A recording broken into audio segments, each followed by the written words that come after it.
Meus cumprimentos mais uma vez a vocês, queridos alunos. Estamos aqui agora para dar continuidade ao estudo de funções.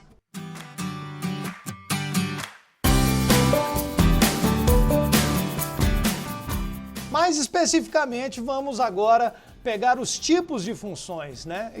Aqui abrangendo qual as características que a função vai ter ante a relação existente de domínio, imagem e contradomínio. Uma função, ela tem a característica de relacionar cada elemento de um conjunto A com um único elemento do conjunto B.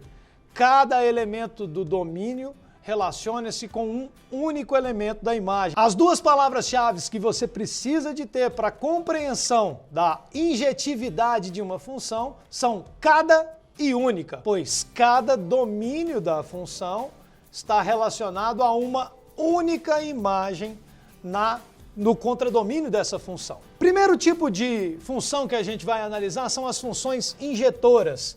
Aqui, o sufixo ele é muito irrelevante, na verdade, porque se a gente for analisar, a função ela pode ser chamada de injetora ou injetiva, né? Mais recentemente aí foi aceito a nomenclatura terminando com o sufixo iva, né? Então, função injetora é a mesma coisa que função injetiva, sobrejetora é a mesma coisa que sobrejetiva e bijetora é a mesma coisa que bijetiva. A função injetora, ela tem uma característica que pode fazer com que você se confunda com a definição de função. Muito cuidado, então, aqui para que não haja essa confusão. Primeiro, para ela ser uma função injetora, é uma condição aqui que ela seja função.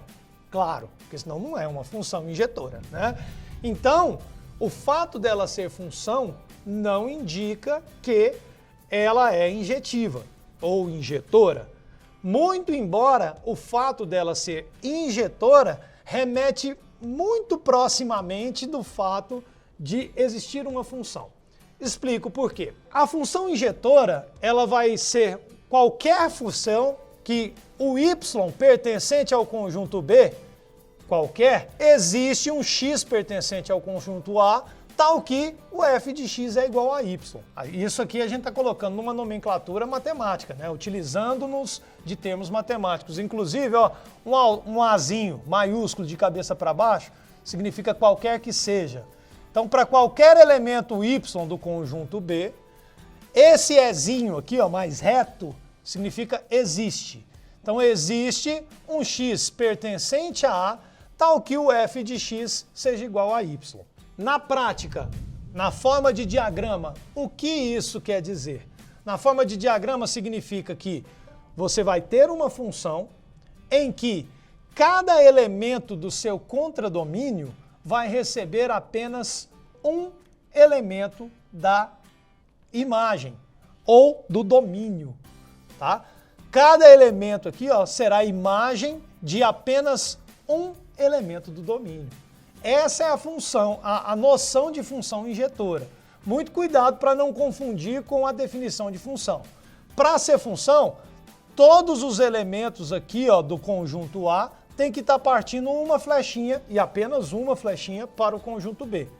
Para ela ser injetora, os elementos aqui que estão recebendo flechinha no conjunto B, eles só podem receber uma flechinha. Não necessariamente pode ser que os elementos de uma função recebam uma única flechinha. Pode acontecer deles receberem mais de uma. Dois domínios diferentes gerarem uma mesma imagem. Se isso acontecer, a função não é injetora. Neste caso aqui, como cada elemento da imagem ela é exclusiva de um domínio particular, ela é uma função injetora. Então a função injetora ela tem essa característica.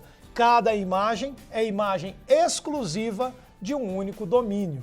Nas funções, pode acontecer de uma imagem ser imagem de dois domínios diferentes. Ou seja, duas setinhas que partem lá do conjunto A de elementos diferentes, elas podem chegar em um mesmo elemento. Isso continua configurando uma função, tá? Só que para ser injetiva, obrigatoriamente, cada qual dos elementos da imagem recebe a sua setinha. Por exemplo, aqui, O 3, ele é a imagem exclusiva do domínio 0. O 4 é imagem exclusiva do domínio 1. 5, imagem exclusiva do domínio 2. E o 6, imagem exclusiva do domínio 3. Certo? Uma função injetora, pelo diagrama de Venn, então, é aquela em que todos os elementos do conjunto B recebem, no máximo, uma flechinha provinda lá do elemento do domínio.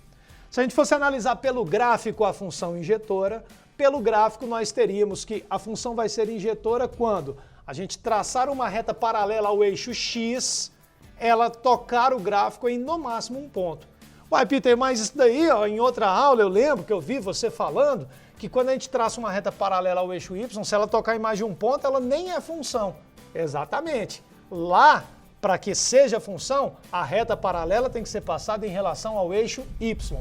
Para você verificar se ela é uma função injetiva, a reta paralela ela é passada em relação ao eixo X e ela pode interceptar no máximo em um ponto. Então essa é a característica de uma função injetora ou injetiva. Já a função sobrejetora ou sobrejetiva é toda função em que o contradomínio for igual à imagem.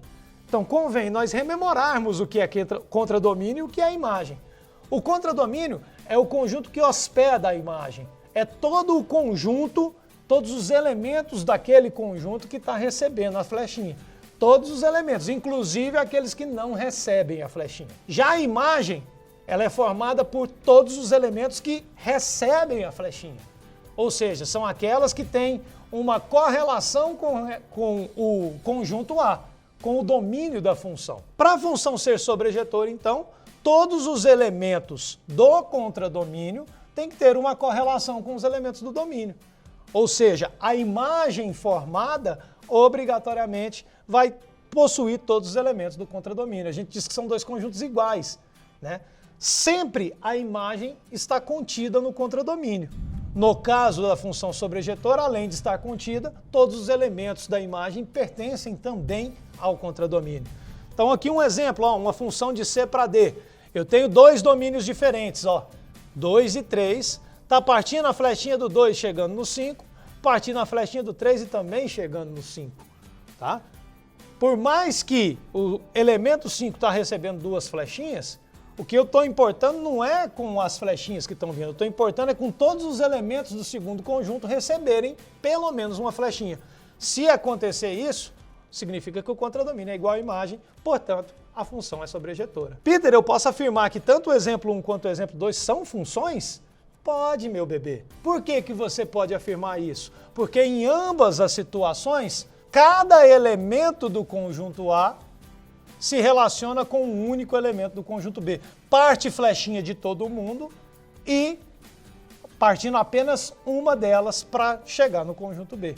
Aqui também está partindo uma flechinha de cada elemento.